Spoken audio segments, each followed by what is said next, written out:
வன பாதுகாப்பு கூட்டு செயல்பாட்டு பிரிவு இன்று முதல். வாத்திகான் வெளிநாட்டு அலுவல்கள் அமைச்சர் இன்று இலங்கை விஜயம். கிளிநொச்சி விசேட அதிரடிப்படையினர் மீது தாக்குதல், 10 பேர் கைது. பேக்குனியை திட்டி மிரட்டிய 2 கைது.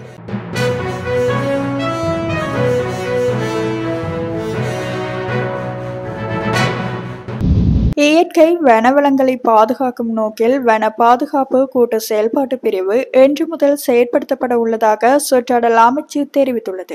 இந்த செயல்பாட்டு பிரிவு 24 மணி நேரமும் இயங்கும் 1995 என்ற துரித தொலைபேசி இலக்கமூடாக செயல்படுத்தப்படும். சுற்றாடல் அமைச்சின் கீழ் நிறுவப்படும் இந்த பிரிவில் வனவிலங்கு பாதுகாப்பு திணைக்களம், வன பாதுகாப்பு திணைக்களம், போலீஸ் விசேட அதிரடிப்படை மற்றும் முப்படையின் பிரதிநிதிகள் அங்கம் வகிப்பார்கள்.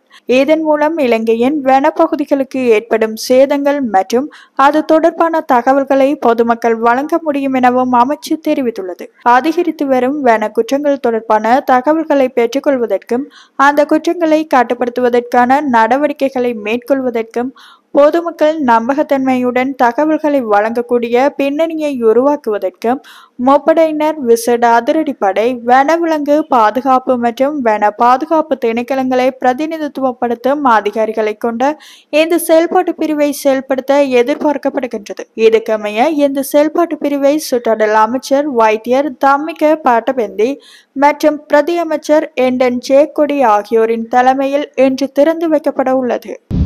திரு ஆட்சிப்பீடத்தின் நாடுகள் மற்றும் சர்வதேச அமைப்புகளுடனான உறவுகளுக்கான செயலாளர் பேராயர் போல் ரிச்சர்ட் கல்லாகர் இன்று முதல் 8ஆம் திகதி வரை இலங்கைக்கு உத்தியோகபூர்வ விஜயம் ஒன்றை மேற்கொள்கின்றார். இலங்கைக்கும் திரு ஆட்சிப்பீடத்துக்கும் இடையிலான ராஜதந்திர உறவுகள் நிறுவப்பட்டு 50வது ஆண்டு நிறைவை கொண்டாடும் வகையில் இலங்கையின் வெளிநாட்டு அலுவல்கள், வெளிநாட்டு வேலைவாய்ப்பு மற்றும் சுற்றுலாத்துறை அமைச்சர் விஜித ஹேரத்தின் அழைப்பின் பேரில் இந்த விஜயம் மேற்கொள்ளப்படுவதாக அந்த அமைச்சு தெரிவித்துள்ளது.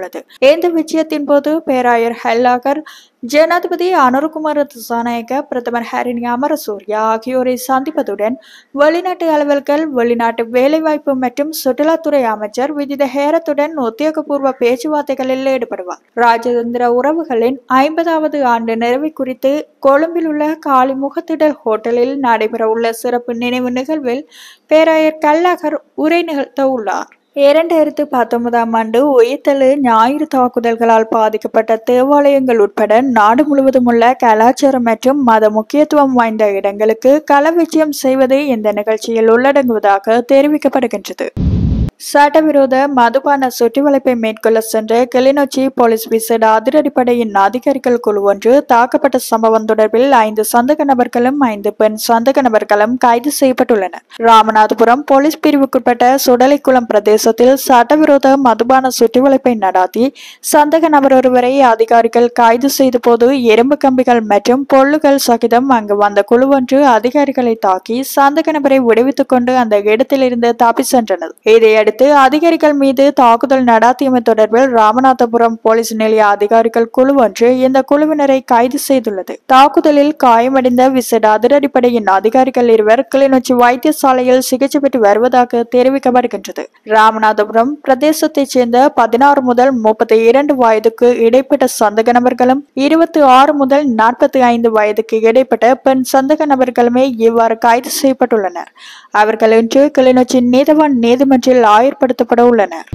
பேக்குனி ஒருவரை தீட்டி மிரட்டிய சம்பவம் தொடர்பில் பொது இடத்தில் கலகம் விளைவிக்கும் வகையில் நடந்து கொண்ட குற்றச்சாட்டின் பேரில் 2 சந்தேக நபர்களை வாத்தலை போலீசார் கைது செய்துள்ளனர். அந்த 2 நபர்கள் பேக்குனியை தீட்டி மிரட்டும் சம்பவம் தொடர்பான காணொலியொன்றும் தற்போது சமூக ஊடகங்களில் பரவி வருகின்றது. இந்த சம்பவம் நேற்று இரவு வாத்தலை போலீஸ் பிரிவுக்குட்பட்ட கெரவலப்பட்டிய பிரதேசத்தில் உள்ள ரத்னாவளி ஆறாமைய அருகில் இடம்பெற்றது. இவ்வாறு கைது செய்யப்பட்டவர்கள் வாத்தலை பிரதேசத்தைச் சேர்ந்த 58 மற்றும் 67 வயதானவர்கள் என்று தெரிவிக்கப்படுகின்றது. அவர்கள் இன்று வெளிசரை நீதவான் நீதிமன்றில் ஆயர்படுத்தப்பட உள்ளனர். சுன்னாகம் போலீஸ் நிலைய போலீஸ் உத்தியோகத்தர்கள் 2 இன்றைய தினம் பணியிடை நீக்கம் செய்யப்பட்டுள்ளனர். வடக்கு மாகாண சிரேஷ்ட பிரதி போலீஸ் மா அதிபர் திலக் தனபால இதனை உறுதிப்படுத்தியுள்ளார். கடந்த சில தினங்களுக்கு முன்னர் 4 ஹெரோயினுடன் சுன்னாகம் போலீசாரால் கைது செய்யப்பட்டனர். இவ்வாறு கைது செய்யப்பட்ட நால்வரும் மெல்லகம் நீதிமன்றில் முற்படுத்தப்பட்டனர். பின்னர் பிரதான சந்தேக நபரை தடுப்பு காவலில் வைத்து விசாரணை செய்ய போலீசார் அனுமதி கோரிய நிலையில் மன்று அதற்கு அனுமதி வழங்கியது. தடுப்பு காவல் விசாரணையின் பின்னர் குறித்த சந்தேக நபரை நேற்றைய தினம் மெல்லகம் நீதிமன்றுக்கு அழைத்து சென்றவளை சந்தேக நபர் தப்பி சென்றதாக தெரிவிக்கப்படுகின்றது.